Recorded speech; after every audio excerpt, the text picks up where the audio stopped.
You're listening to Through Our Lens with the Disabled and Non-Disabled Alliance at Sacramento State, a club, organization, whatever, for disabled students, staff, and their allies to discuss and educate each other about disability-related topics, advocate on behalf of disabled students and the community, and to hang out together and just be a community. So we want to be more recognizable to Sac State.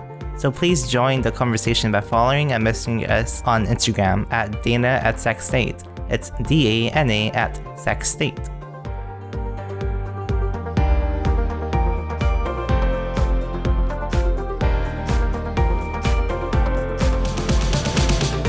Hey everyone, welcome to the 13th episode of Through Our Lens with the Disabled and Non-Disabled Alliance. This is a podcast where we have a conversation on disability. My name is Brian Tao, and I'm one of the officers and the kind of host of this podcast. Our topic today is going to be on disability on social media and how, I guess, social media can help highlight disability issues, like how sidewalks aren't built for all kinds of people, sex ones, stuff like that.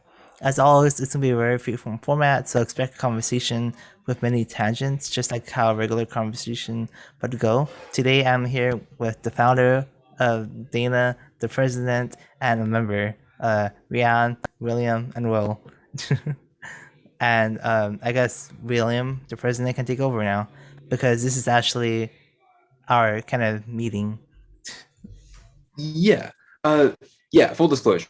It's getting toward the end of the semester. We weren't expecting a huge turnout. We didn't get a huge turnout. So the discussion based presentation that was designed for this meeting is going to be repurposed for the podcast. So it's going to be a little bit unusual just in that sense. I mean, I think we tend to veer off onto tangents of discussion regardless of conceits. But yeah, basically we have a presentation. I made it, so it's very simple and short. And it's going to be about social media and disability, and problems and ideas therein. So the agenda for today's meeting / podcast goes as follows. I'm going to do a couple announcements. We're going to have discussion for a bunch of time, and then I assume everybody's going to disperse and go eat dinner. Okay. Next slide, please. We have two of these. Okay. First, I want to mention real quick, for those of you who are frequenters of social media, you'll have some idea of just how absolutely buck wild our politics are right now, and for the past century or so. But if you want to do something about that, you can start with this. Well, you can start anywhere, but you can start also with this. The primary elections are coming up for California, so you should probably be getting your sample ballots in the mail, your informational stuff and whatnot. But the actual election's going on, and I think everybody automatically receives a ballot by mail who is registered to vote in California. So the election actually happens, and so your mail-in ballot must be postmarked by June 7th, 2022. So that is my official recommendation. Please vote somehow. You'll be mailed the materials well in advance, so there should hopefully be time to research. And for the Sac State students out there, this, I believe, correct me if I'm wrong, I would hate to be wrong here, this all falls after the semester has already ended for us. So finals are done, election is nigh. Before then, Dana will be having a study buddy session on the 13th.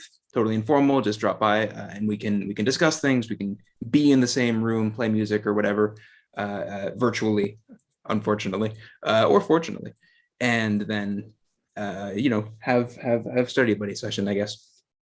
I don't know what that's like. I ran a study group, but it was much less informal than that. Okay, our next official meeting, the big one, and I think the last one of the semester, is on adaptive sports. On May 20th, 6:30 p.m., just like everything else we do around here, pretty much.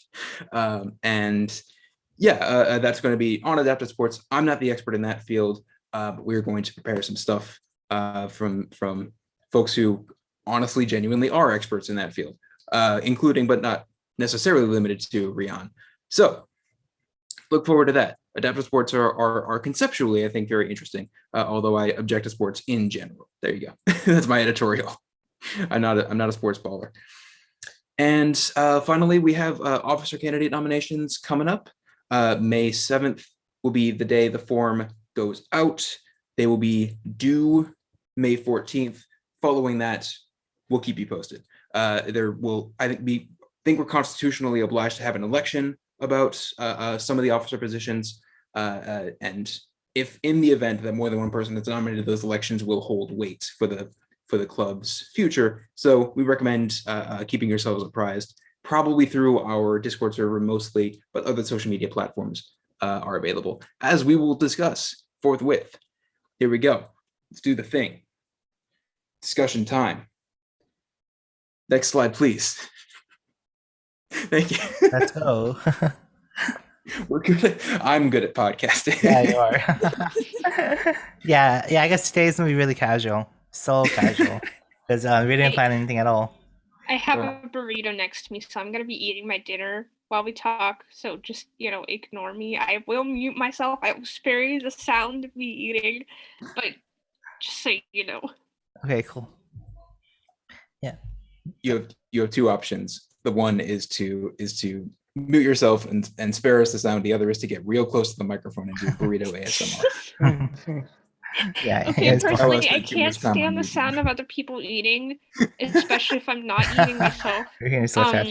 So I would not wish that on my worst enemy. I would wish it on your. Who's your worst enemy? And who's your worst enemy, and why is it Elon Musk?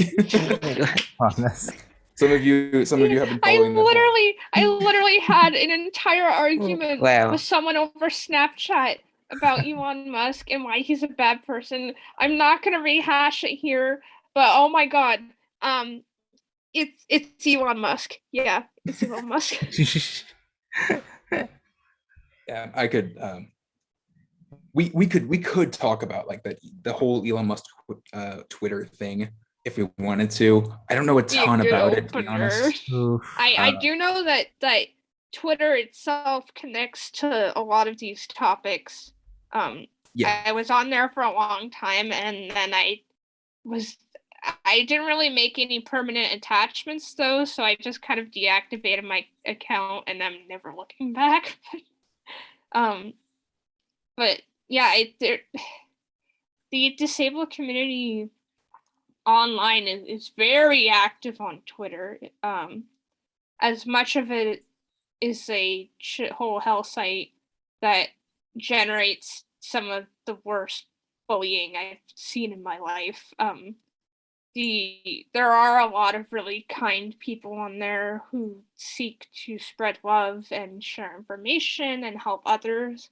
And you can see that the most in a lot of instances in the disabled community on Twitter, which is probably why I stayed for so long instead of, leaving a week after I made my account, because I found value in the people that were on there, and they made me want to stay. I mean, I didn't stick around because at this point I found a lot of their other accounts that I can follow on other social medias without having to endure Twitter, all the other parts of Twitter. But yeah, I mean, it's a huge platform for a lot of disabled people, and I think we'd be remiss to not acknowledge that, and especially acknowledge the fact that Twitter is a lot of disabled people's only social interaction and connection to their community. Yeah. Which is exactly why Elon Musk buying Twitter makes me angry. But yeah. It sounds like this is all pending, right? So we don't know, and I'm not an expert anyway, but it sounds like he's not going to after all.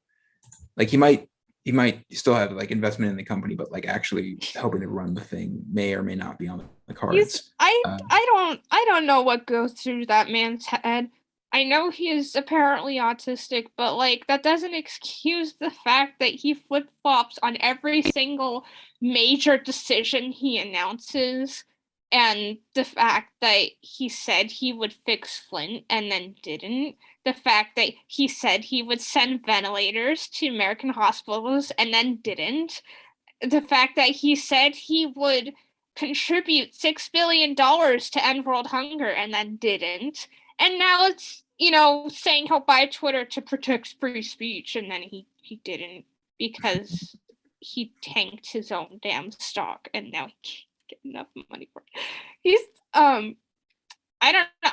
I do not like the man. I do not like the man. He's aggravates me in Folks don't even know what every reference that is. way. He's like the embodiment of rich white boy who thinks he can do whatever he wants and then shows just how pathetic he is when he finds out he can't do whatever he wants. Also, he's ruining our night skies. All of his satellites are literally ruining the ability of our astronomers to observe the stars because of the streaks of literal solid white they create over their long exposure viewings of the stars. So there's that too. I hate him for a lot of reasons, and all of them are valid. So There you go.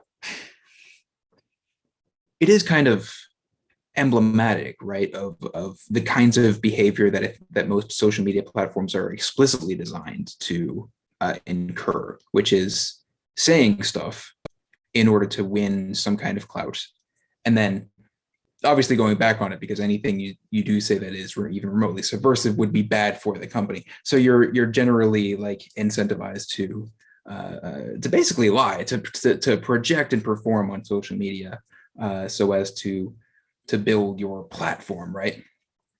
If that's something that you want to do. And most people who have some kind of other interest, like some kind of way of making money outside of and apart from social media, want a big platform on social media so as to be able to advertise in favor of those interests. Which is just to say that, like, yeah, I think Elon Musk's behavior is not just like explainable, but normal, kind of predictable, pretty expected, encouraged within the norm. Yeah. But we've talked. We've talked for a time. Have we got Brian and Will? Do you have? Oh, right. Other people are here. Sorry. Oh yeah, I'm here.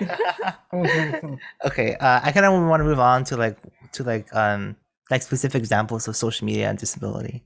I go on TikTok a lot, and like on my TikTok, it's sometimes usually disability related. There's a ton of content creators who kind of highlight like disability issues like sidewalks. I'm just scrolling through a bit of them right now, and then I want to show, and there's a ton of videos out there, but I'm going to show this video. Can be vulnerable pedestrians. When you park on the sidewalk, you force us onto the street at risk of being run over or force us to go all the way around the block. Oh my god, why? Why? Y'all, is this on purpose? Why? See? And these folks got it right. They're parking parallel to the sidewalk so that I can still make my way through. Wheelchair users like myself. I don't get it. Where am I supposed to go?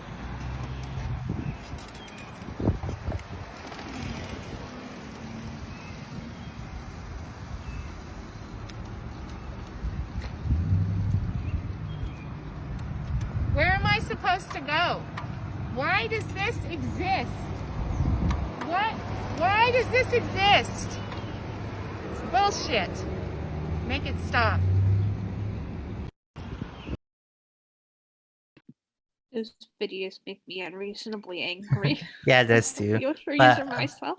Yeah, but I think these kind of videos just kind of highlight that, I guess, like how things are inaccessible, and that's the kind of great thing about social media. You can record, you can take photos, and like people will look at it and kind of be like, "Oh, wow, that's really unfortunate. That shouldn't be the case, right?" Yeah, that's kind of why I like social media as a tool for activism. I know online activism gets a lot of flack because it's seen as lazy and performative, but I think that it does have the potential to create real change and to matter.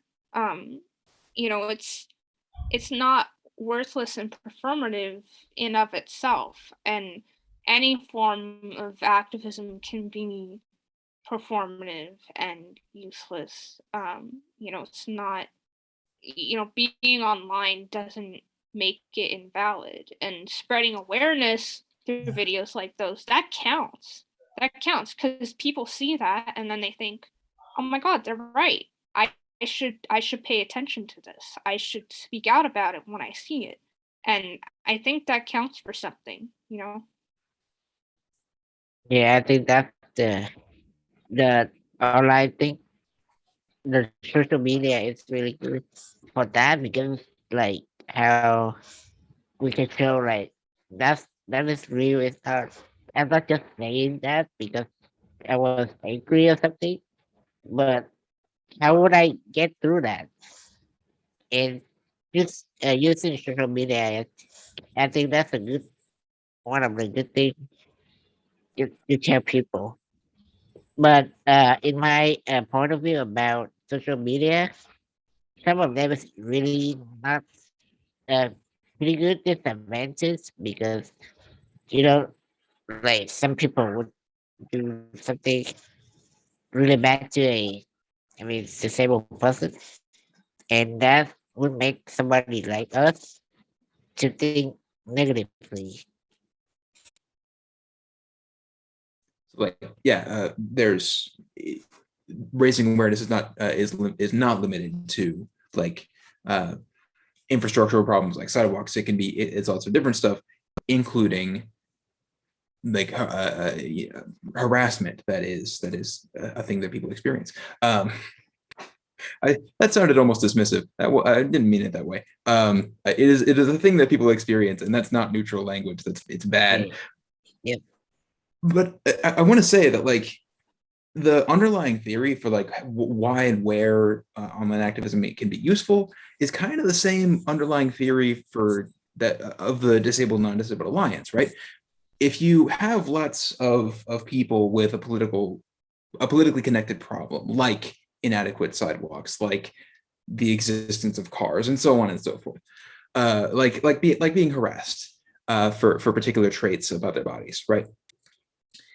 If you have them dispersed and not communicating with one another, each of them will experience that problem and probably understand it as a problem, but will assume to be alone, right?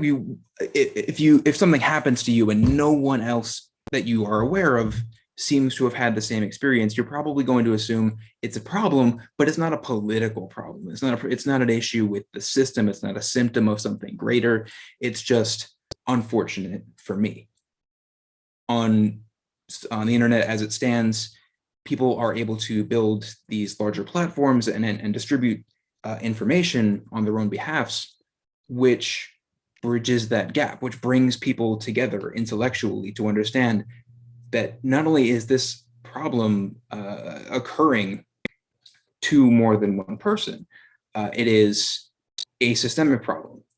And we as people who have experienced that problem can now discuss it. It's the same underlying theory for Dana. It's the same underlying theory for, as I was recently reading about, the organization calling itself Amigas Latinas in Texas.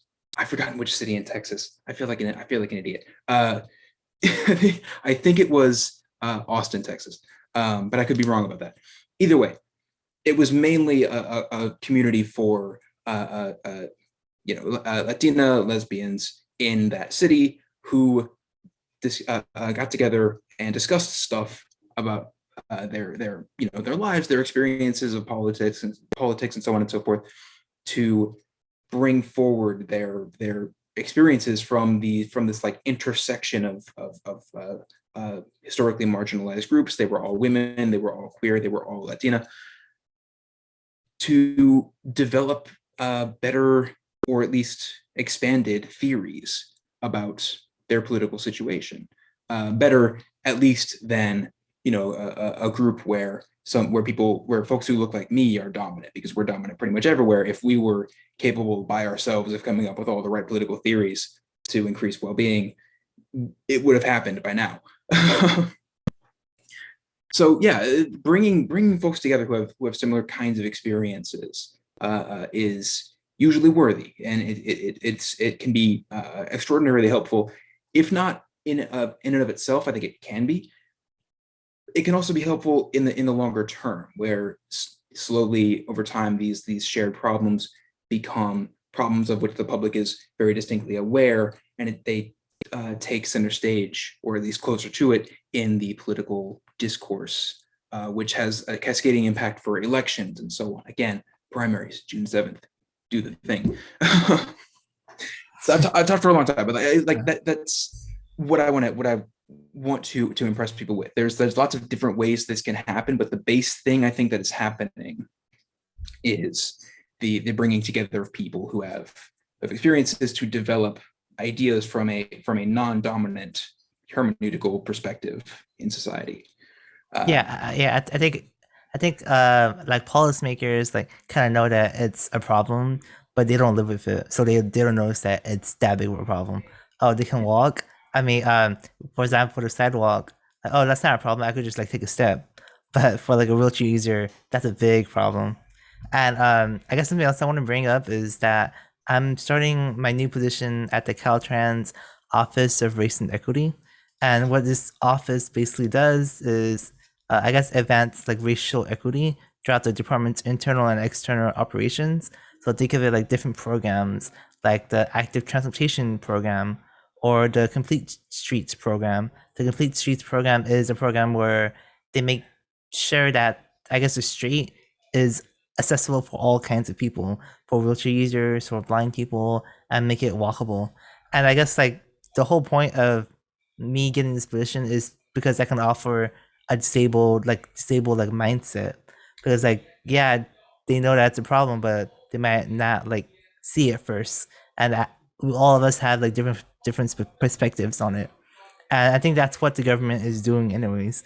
They want to bring more disabled people up in the chain, so that whenever mistakes happen, people will point it out, instead of just relying on like, I guess, like disability, like people who aren't like disabled, who kind of like don't really understand everything. Yeah, and they do that, right? They respond to pressure from the electorate, or at least pressure that they think is coming from the electorate, which is brought about maybe in the first place, but at least augmented by the kinds of like public awareness of disability related issues that social media platforms help to bring about, at least the way people use them some of the time. So yeah. Yeah, I guess it goes full circle, right? Like you see on social media, and then people will say, yeah, they should have like someone there who's disabled. Yeah, it's not just one person's problem. It carries weight because it's lots of people's problem. And it's a problem like of this. Examination happens, I guess, elsewhere usually than social media, but bringing the basic inconvenience, the basic problem to the fore happens, or at least it can happen on social media. So that's definitely a benefit. Right.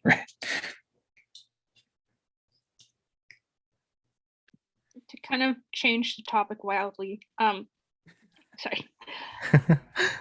The one thing I dislike the most about most social media websites is the fact that it's not about communication and community, even though it's fully capable of being an excellent tool for that.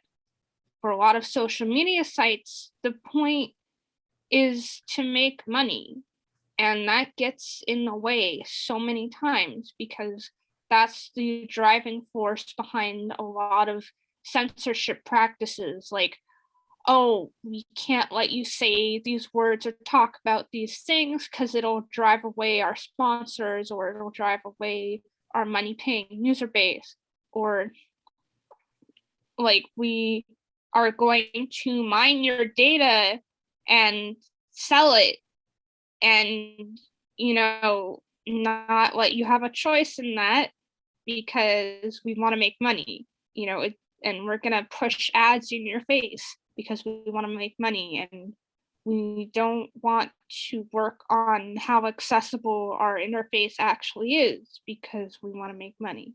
And it would take time and money from us to make it more accessible.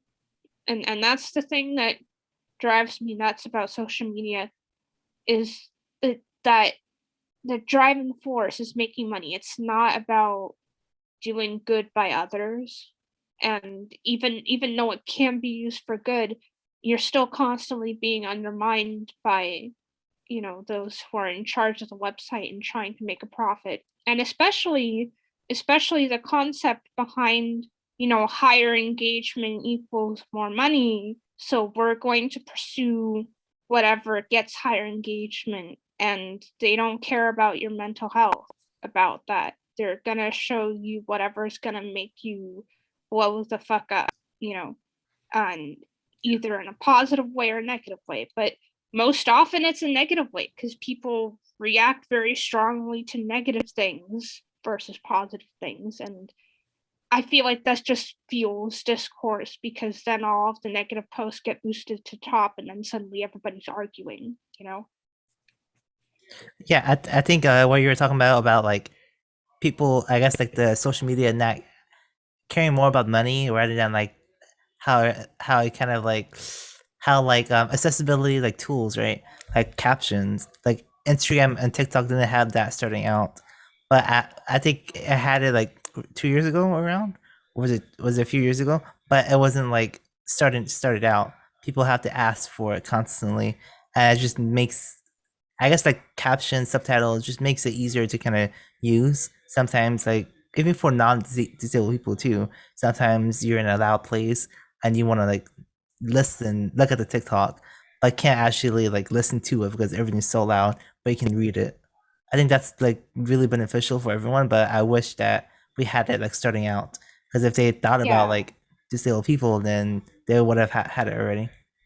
And the same goes for like image descriptions and alternative text. Alternative text is like this text files that's attached to an image so that when a screen reader goes over the image, it describes the image to the person using the screen reader.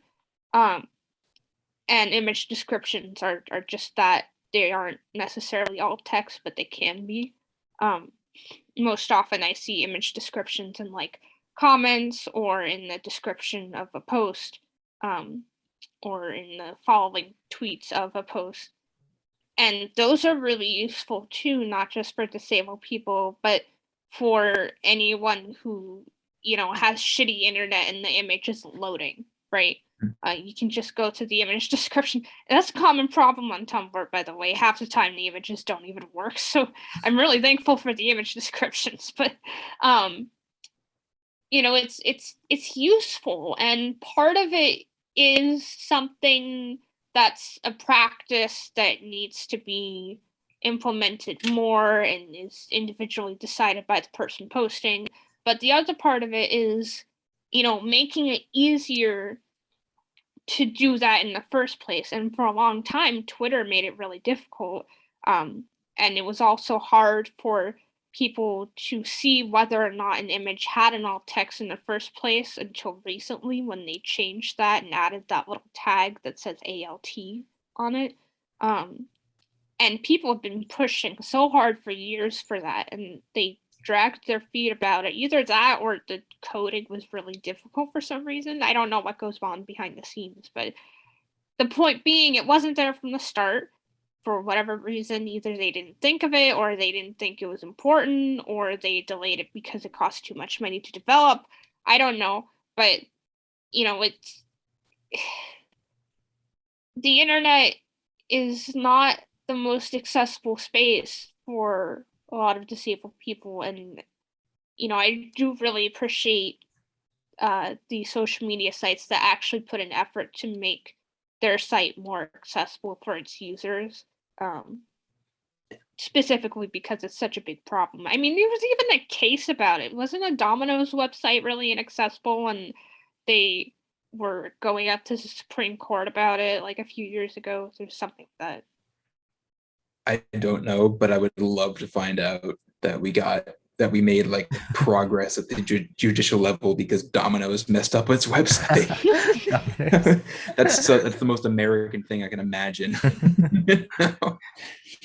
At least because it's pizza, for stolen and perverted artifact. The thing that's like interesting about these stories is that it shows how the entertainment nature, the money-making nature of social media platforms swings in both directions, essentially, right? It can be they can find that there's money to be made in making the site more accessible for people, money to be made in making the site more welcoming to people with various kinds of identities by, say, banning people who are openly hostily bigoted on those platforms. They can find that it makes them. They can find that there's like money in making the sites less addictive. Even I don't know that that's ever been the case, but definitely they can find that there's money to be made in responding to users' preferences and wishes for the site. At the same time, they usually turn those same social media platforms into entertainment forums rather than places of discourse and community and so forth, because that is also how you make money. You increase engagement by, well, I kind of think all that there is to being entertaining is being distracting, being non-discourse like, in that the experience is not meant to be focused. Not unlike my own mind. Oh, nice. So Yeah. they make the sites worse for political discourse and community and so forth for the exact same reasons. I think it's important to note as they make those sites more accessible, and that's just, I mean, that's just capitalism. Basically, the thesis is always capitalism. Capitalism. Yeah, I kind of want to bring up like Discord because I know like I don't even know how they make money, but it's like it's yeah. I guess like how do they make money? But I think that counts as social media. I guess Discord is just better than like TikTok, like than every other like social media out there because you can find your own community, right? You can talk in it, you can make friends on it, and like a lot of like my friends right now are from Discord. Like during COVID, I was like kind of like alone in a way, but I made friends online. I could finally meet them like last semester. But I think that's the great thing about Discord. Like they don't really see the wheelchair, so they don't see your disability first. They just see you as yourself as you portray yourself on Discord. And I think that's kind of a good thing about social media. Like your disability isn't first. You're like, I guess you're first in a way. Like you bring out your own character out, but they didn't know that you have the wheelchair, and I think that's really benefit not only for people with disabilities, only it's benefit for me also because I don't know, for some reason I feel more like comfortable online because I don't really talk to a lot of people, but online is like really not making me shy or make me more confident. Yeah, online does make it like easier to talk because like if you're writing something and like, oh, I don't think I should be like sending this, you can just like delete it instantly, and that's like But but I feel like that's just making me have this like a bad habit of doing that because we really need to go out, like go outside to like social with people. Yeah, And if we do really do that online a lot, well, that's no point of being social. yeah.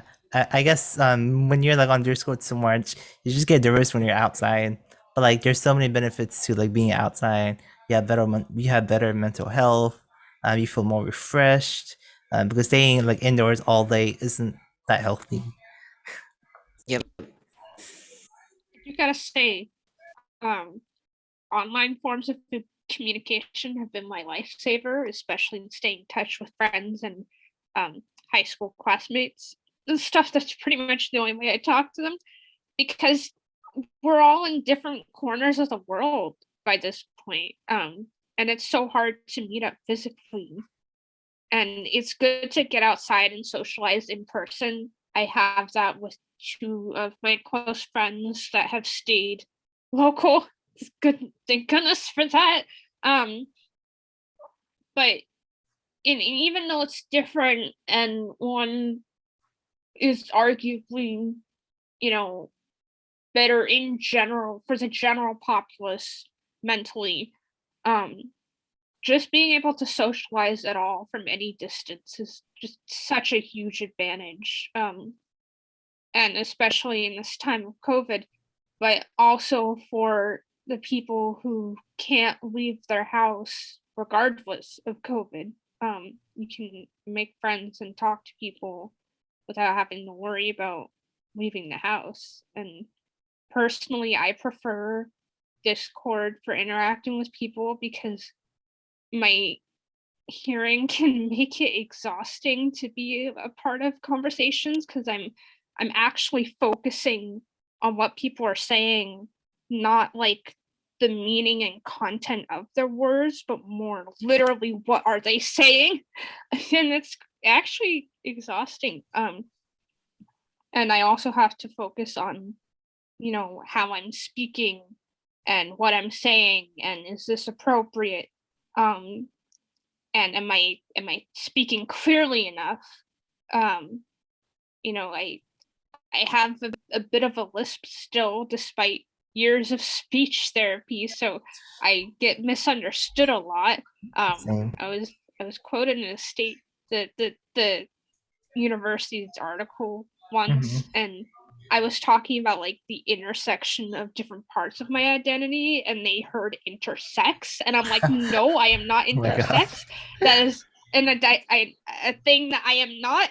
I don't want people spreading that information. Please fix it.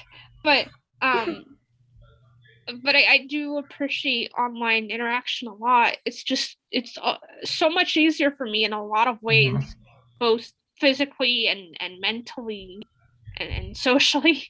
And also it's like the primary form of communication I have with my partner, because they live out of state now and we can't see each other, so we talk on Discord all the time. I don't know how people pre-internet did it. Like, can you imagine just Oh my sending God. letters to each other, waiting weeks for the response? Like, God, I can't. Oh my God. But that would be fun though. It would be fun, but God, dude, I would miss them so much, I don't know. waiting for the letters like that. But yeah, I wanted to make another point, but I lost it. Somebody else go. Well, So back.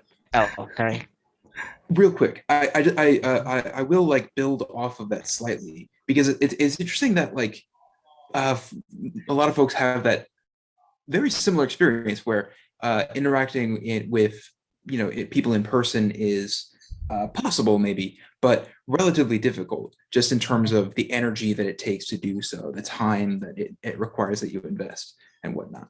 And it's interesting that like people have that experience with social media, that it's more accessible for just that reason, just for that, for the fact of the medium being more visual, because my disability is directly visual, and I haven't implemented like a lot of technologies to in the style of screen readers and the sort of function of them. And so my experience is actually kind of the opposite, where interacting with people via text only format like Discord, which I guess includes things that are not strictly text like GIFs and whatnot. But since I don't really engage with all that stuff, I find it actually much more exhausting to be interacting on those platforms than in-person interactions and face-to-face stuff, and basically like audio format stuff. For an ancillary reason too, which is just that in addition to being highly visually intensive, social media tends to be not very grammatical, which is to say that like people are shortening things, they're leaving out grammatical cues, which I had built up in my head over many years as the basis for my predictive algorithms. So I have an easier time reading academic papers than typical Discord and Twitter posts because I'm better at predicting what Mhm. academics are going to say. Again, just visually, Mhm. not auditorily. And yeah, so that's just something that's, I don't know. I don't really have a systemic comment there. Like Yeah. the benefits of social media manifest differently for people of varying disabilities. Oh, Essentially. definitely. Yeah, that's Yeah, I think very it valid. changes like every day, essentially. Auto lingo changes. So it gets like confusing in a way. Like academic articles don't change. They're boring. Yeah. I think Hey. the language changing thing online, I honestly think that just the nature of the form, okay, I find it fascinating, by the way, but just the nature of the format, I feel like that in of itself kind of accelerates change in language, because there are so many different intents going on and so many things that you're not seeing or hearing across text. So people come up with like a bajillion different ways to convey one idea that is completely outside of the normal grammatical proper way to say it. Especially because sarcasm can be so hard to read online as well, which is why I personally appreciate tone indicators, either through the usage of emojis or the slash letter shortening things. Personally, I prefer that, because then I'm like, I'm really bad at telling sarcasm in general, and when I see it over text, it's like, how am I supposed to read that? But I definitely understand where you're coming from, Liam, how it's like a complete opposite of the benefits I experience, because it's interesting. I mean, Discord does have, call capabilities, but not every server has voice channels available. Especially because they're so hard to moderate. How are you supposed to moderate what you're saying in a voice channel without being in there all the time? And that is impossible as a moderator. You have a life outside of, modding for the server. I should hang out in the voice channels more. But we should. Will, That's what you they're were there going to- for. But I never go in there, and I don't know why.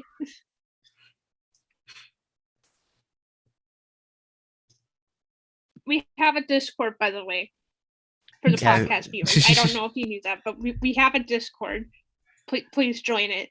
We need more party people. Yeah. I mean, like we have a ton of channels that's used mostly, but we try.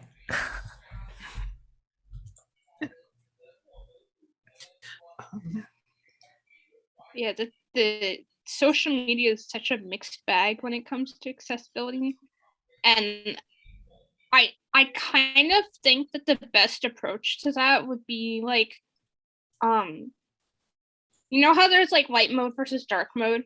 Yeah. I feel like you should be able to select a format and layout that works best for you, like accessibility wise, when you're setting up your account or something. And you'd still be the same website, but put together differently based on what your needs are. But I don't know how achievable that would be from a coding standpoint. You'd have to code like several different internet, formats, and I don't know if that would work. But if it could work, I feel like that'd be the answer to the problem, right? Yeah. I guess. Do you mean like kind of like moving things around, like I guess like the home button, things like that, or do you mean like more like accessibility, like settings? Kind of both. I Mhm. know some websites have a variety of accessibility settings. I know Discord has some accessibility settings.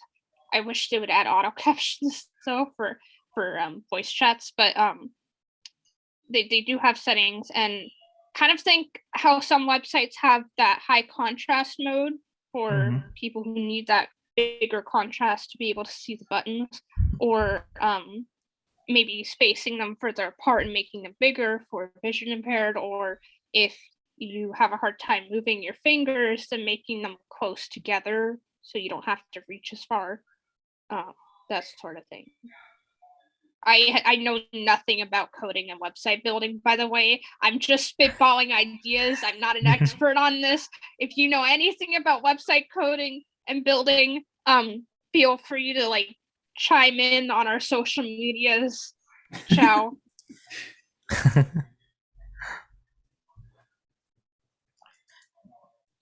Yeah, I guess like that'd be good to kind of like move things around, if change like, I guess like have so many different settings that it'll make it accessible for everyone. Try to do that. Yeah.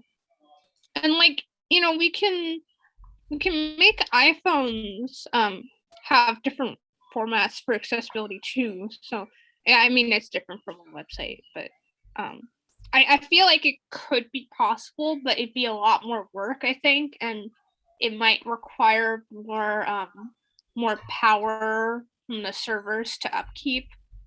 But that's pretty much the basis of accessibility, though, is having options, so you're not boxed into one situation that is just really difficult for you to work with. I mean, for so long, the internet itself has been completely inaccessible to a lot of visually impaired people because they didn't have screen readers or anything, and there was no way to like partake at independently in all the internet happenings. And if we have those options, if we can implement those options, I feel like it'd be a lot better in the long run. But at the same time, I feel like that would have to involve destroying the ideas that websites, social media sites are a way to make money, like for the people who own it. Because as long as that motivation is there, it's not going to go anywhere. Yeah, actually, I had a question. So I guess Yeah. since we have like Apple phones and like Androids, like, do you think accessibility like controls should be more active on the website, or should websites? I guess should websites or your phone be more responsible for accessibility settings, or should it be like kind of both? I would say both, but mostly websites. Like your phone should be equipped to pick up the slack and to be accessible, for its own functions in of itself. But websites also bear a good chunk of responsibility there, because the phone can only do so much if your coding is severely hostile to screen readers, right? Like a common problem, I see a lot of servers ban special text characters from their servers, not only because they're hard to read by themselves, but because screen readers literally can't read them. And it makes it really hard to moderate as well, because the bots don't recognize the special characters either. So that's one common problem, and that is if you make your website so that you can't use those special characters, that would help. That would help. You could do that. There's so many little components that go into it that a lot of websites just don't take into account, and they need to pick up the slack, because it doesn't matter with some accessibility issues. It doesn't matter how good your phone or computer is at making it accessible for you. It's still inaccessible, and you can't do anything about it. YouTube captions, for example, if there's no captions, there's no captions. I've tried it on my phone. I have captions turned on my phone, and they still don't work because YouTube doesn't have the captions for it. Yeah, so I guess more responsibility on the websites. And I like how for Apple there's like accessibility touch. Like you can just tap like a button on the screen and it'll like take a screenshot. Like that's what I like because I can't. Yeah, that. Exactly that. Yeah, I like I taking used to love screenshots. Hmm. I used to love that too. Like right now I use an iPad. Um, so I use the voice control, and that setting is really good. Like how I just say, like show like YouTube. They just say, I just say show YouTube. It's just turn it on. So I just go to the home screen and say like show number, and it just show all the number on each app. So that's I can just choose the number that's according to the app I want to use. So that's one of the best part of the iPad. Yeah, yeah. I guess like voice control is really beneficial for people who are difficulties like moving your hands and such. Yeah, we only have like around like 5 more minutes, and I kind of want to like end it on this video on TikTok. I find it really interesting because he's a blind voice actor, and I guess like people don't really think of blind voice people who are blind voice acting at all. So I kind of want to share this video on TikTok. Essentially, he edits his own videos while being blind, and like not many people would like know how that works. Acting and editing on a computer. People ask me all the time if I'm blind, why do I have monitors on? So let's turn them off for you. First though, this program is called Pro Tools. It's where I do all of my voiceover editing, and I'm so familiar with it, I don't need to see it, which is good because I don't have a choice anymore.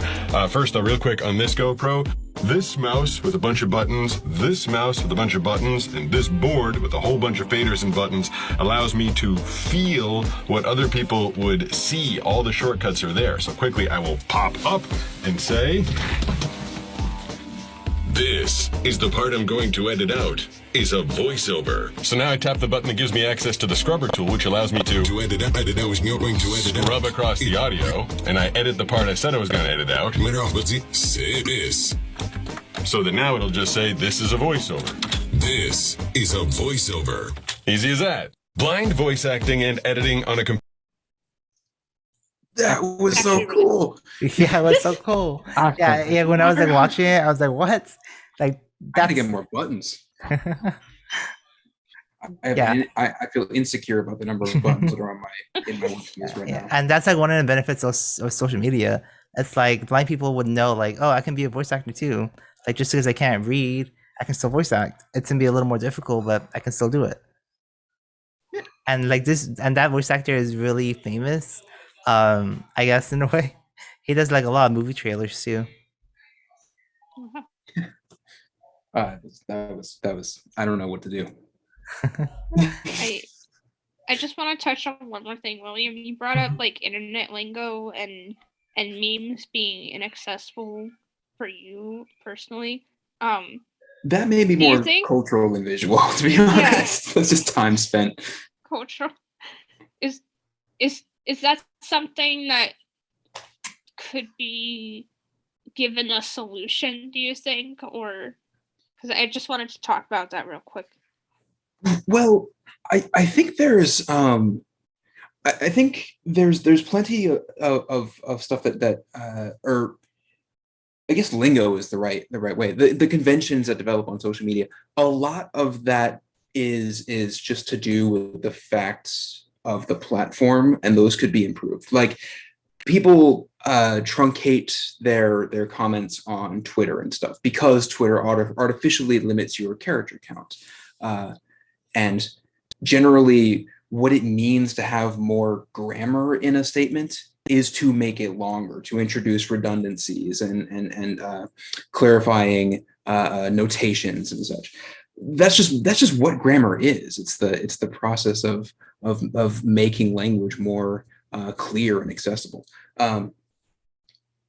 By appeal to convention, admittedly, it's not innately, but part of the process is embedding redundancy into the statement such that it can be understood even if part of it is misunderstood. We do that in spoken language because sometimes you don't hear part of a statement, so you can guess by other information what that part of the statement was.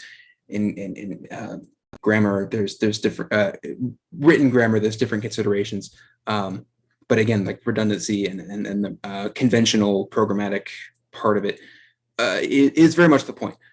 And so yeah, the certain facts about the platforms themselves can be adjusted and ameliorated for that.